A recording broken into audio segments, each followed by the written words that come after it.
Good morning, everyone. This is Jeff from the Cyber Pro podcast. And today we've got an awesome guest. His name is Dr. Aaron Miller. He is going to tell us a little bit about the educational perspective of how to get kids interested in cybersecurity. So with that, let's jump right in. Dr. Miller, good morning. Good morning. Tell us a little bit about yourself and what you do. All right. So you guys already heard. I'm Dr. Miller, Dr. Aaron Miller. I've been in education for about 20 years, and I work for the Bytes Foundation. Now, I'm the director of their academy. So basically, the academy does all things with free courses, paid courses, and also our youth programs. And I'm very excited about that. The youth are our future. So getting the youth involved in programs, getting them exposed to what we're doing is where it's at.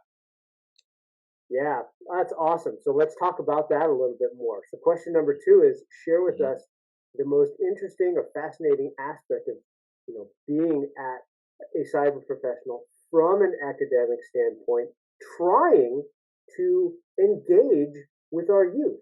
Tell us about that. Yeah, that's an easy question. So the crux of it is connection. I don't get me wrong. I love teaching. Like I said, I've taught for 20 years, but the connections that I've gotten since I've been with the Cyber Bytes Foundation are just enormous. I mean, I have connected with people all over the world. I've connected with people locally, just because how important cybersecurity is to not only our nation but to the world. So the connections, you get into this field, there's a lot of connections for sure. That's awesome. So question number 4 is the meat of the podcast.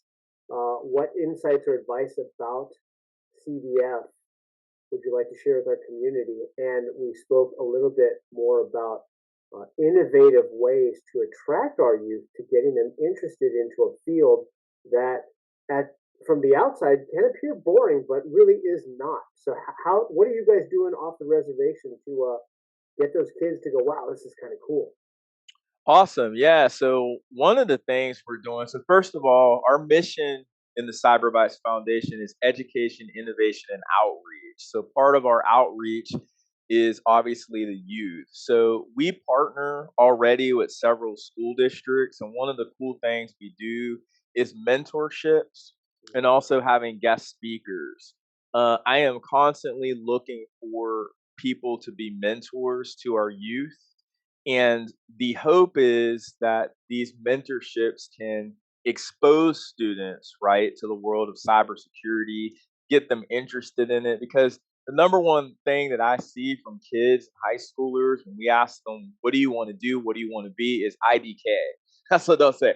I have no idea what I want to do. So you understand, getting those talking points, getting them connected with people in industry, helping them see, because there's misconceptions, right? I'm from an era that, you got to go to college for many, many years to be successful. Myself, I have 14 years of education under my belt. All right. That's just the way I was taught. It's the way my brother, who's Dr. Eric Miller, was also taught. But what we're finding with cyber and what we're finding in this field is, you don't have to be in school for many, many years, right? You can go to classes, get certifications, get the information that you need to pretty much help you in your career. And this is a career that you are very, very needed in because of shortages. So that's what I would say. Start with the summer camp. At the end of the podcast today, I'll give you my information so you can reach out to me. Maybe send one of your kids to a summer camp, take a tour of our facility, right? Sign up for mentoring opportunities or things like that. Yeah, it's you brought up a really good point. I'm going to drill down on that. I'm going to call this my bonus question. Right. You talked about how folks like you and I, we grew up in during a time where the path was really clear, right? And that path with cyber is not clear at this point. We're very early on in it, and maybe a few certifications is enough, and then to jump into the water and actually gain real world experience. Because let's be honest, let's say XYZ University comes up with a bachelor master's program in cybersecurity. By the time they get into the real world, what they learned in the classroom is going to be outdated.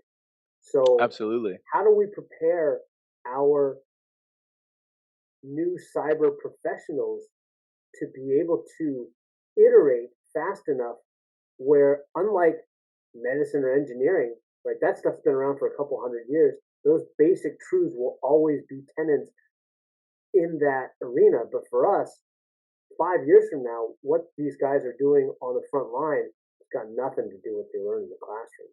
How do we prepare them for that?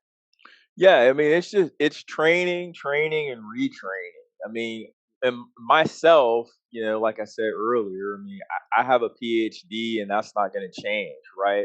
The world of cyber is not like that. So, for example, right now, let's say we bring a bunch of individuals through to get a Security Plus certification, which is a really, really big one for the DoD, for example. Right now, that certification just changed to 601. In a few years, maybe 3 years, it will change again. So that's the big difference. Once you get certified, you continue to get the certifications and update yourself so that you know what's going on. And that's the difference. It's not like that, with master's degrees, PhDs, bachelor degrees.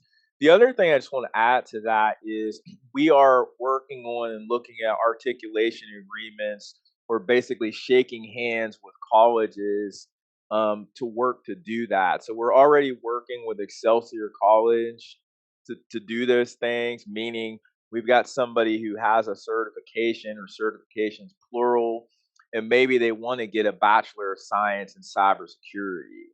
Well, this will give them the ability to do that. We don't have to own everything at the CyberVice Foundation. We do a great job of partnering with companies that do things very well. We do a great job with making alliances with individuals that want to partner with us. We call that the ACL, or the American Cyber League. We do a great job with reaching out to the community and our local school districts to get our youth exposed to the world of cyber.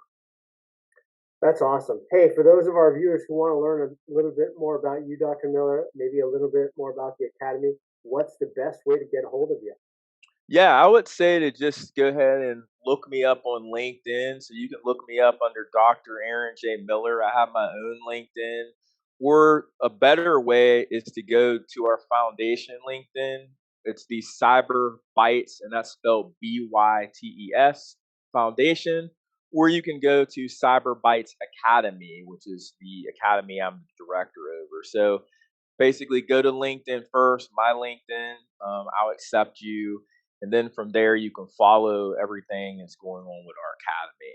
Awesome, awesome. Well, hey, thank you for your time today. This has been great. We got 1 minute left, so real quickly, tell us a little bit about your favorite piece of retro technology and why it makes you smile.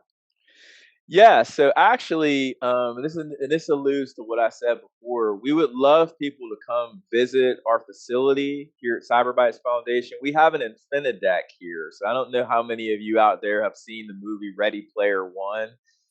That it's amazing to see. Basically, what it is, it's a multi-directional treadmill, and with that treadmill, you typically can use the HoloLens, the Microsoft HoloLens.